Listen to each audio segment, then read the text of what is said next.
നമസ്കാരം, എല്ലാ കുട്ടികൾക്കും ഗിരീഷ് സാറാണ്. ഇന്നത്തെ പ്രാക്ടിക്കൽ സീരീസിൽ രണ്ട് ഇമ്പോർട്ടൻ്റ് ആയിട്ടുള്ള പ്രാക്ടിക്കലിൻ്റെ വൈവ ക്വസ്റ്റ്യൻസ് ആണ്. Convex lens, concave mirror. ഇതിനകത്ത് ആദ്യം അറിഞ്ഞിരിക്കേണ്ടത് എന്താണ് യു, എന്താണ് വി. അധ്യാപകർ ചോദിക്കാം. യു എന്ന് പറയുന്നത് ഒബ്ജക്റ്റിനും ലെൻസിനും അല്ലെങ്കിൽ ഒബ്ജക്റ്റിനും മിററിനും ഇടയിലുള്ള ദൂരമാണ്. യു എന്ന് പറയുന്നത് ഒബ്ജക്റ്റ് ഡിസ്റ്റൻസ് എന്ന് നിങ്ങൾ പറഞ്ഞാൽ മതി. വി എന്ന് പറയുന്നത് ഇമേജ് ഡിസ്റ്റൻസ് ആണ്. രണ്ടിൻ്റെയും ഇക്വേഷൻ, ലെൻസിൻ്റെയും മിററിൻ്റെ equation f is equal to u v by u plus v ആണ്. ഓക്കെ, ഇനി ചോദിക്കാവുന്ന മറ്റൊരു ക്വസ്റ്റ്യൻ, ഫോക്കൽ ലെങ്ത് എന്താണെന്ന് ചോദിക്കാം. What is mean by focal length?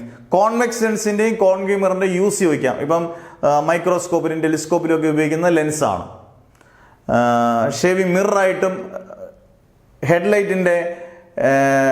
ഹെഡ്ലൈറ്റിനകത്തൊക്കെ use ചെയ്യുന്നതെല്ലാം കോൺകേവ് മിററാണ്. അന്നേരം യൂസസ് ലെൻസിൻ്റെയും ചോദിക്കാം, മിററിൻ്റെയും ചോദിക്കാം. ലെൻസിൻ്റെ മൈക്രോസ്കോപ്പിലും ടെലിസ്കോപ്പിലും ഒക്കെ ഉപയോഗിക്കുന്നു. മറ്റേ മിററാണെങ്കിൽ ഹെഡ്ലൈറ്റിൻ്റെയും ടോർച്ചിൻ്റെയൊക്കെ ലൈറ്റിലൊക്കെ ഉപയോഗിക്കുന്ന മിററാണ്. അന്നേരം അങ്ങനെയുള്ള ഓർത്തിരിക്കുക. പിന്നെ പവർ ഓഫ് ദി ലെൻസ് എന്തോന്ന് ചോദിക്കാം. റെസിപ്രോക്കൽ ഓഫ് ഫോക്കൽ ലെങ്തിനെ പറയുന്ന പേരാണ് power of a lens. P is equal to 1/f. പലപ്പോഴും ചോദിക്കാറുണ്ട് ഈ പവർ ഓഫ് എ ലെൻസിൻ്റെ യൂണിറ്റ് എന്താണ്? പെട്ടെന്ന് പറയണം, ഡയോപ്റ്റർ. DIOPTRE, dioptre. പിന്നെ ഗ്രാഫുകൾ, യു വി ഗ്രാഫും 1/u 1/v ഗ്രാഫും. അത് ചെയ്യുന്നതെല്ലാം നമ്മൾ വീഡിയോയ്ക്കകത്ത് ഡീറ്റെയിൽ ആയിട്ടുണ്ട്. മാക്സിമം ചോദിക്കാവുന്ന ക്വസ്റ്റ്യൻ ഇതേ ഉള്ളൂ. നിങ്ങൾ വലിയ ടെൻഷൻ ഒന്നും അടിക്കാതെ പോവുക.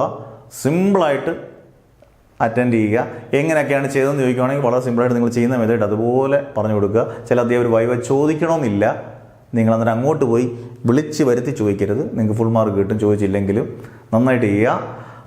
അടുത്ത വീഡിയോയ്ക്ക് വേണ്ടി വെയിറ്റ് ചെയ്യുക. മാക്സിമം ഷെയർ ചെയ്യുക. നന്നായിട്ട് പഠിക്കുക. ഫുൾ മാർക്ക് കിട്ടട്ടെ എന്ന് മാഷ് പ്രാർത്ഥിച്ചുകൊണ്ട് മാഷ് നിർത്തുന്നു. Never ever give up.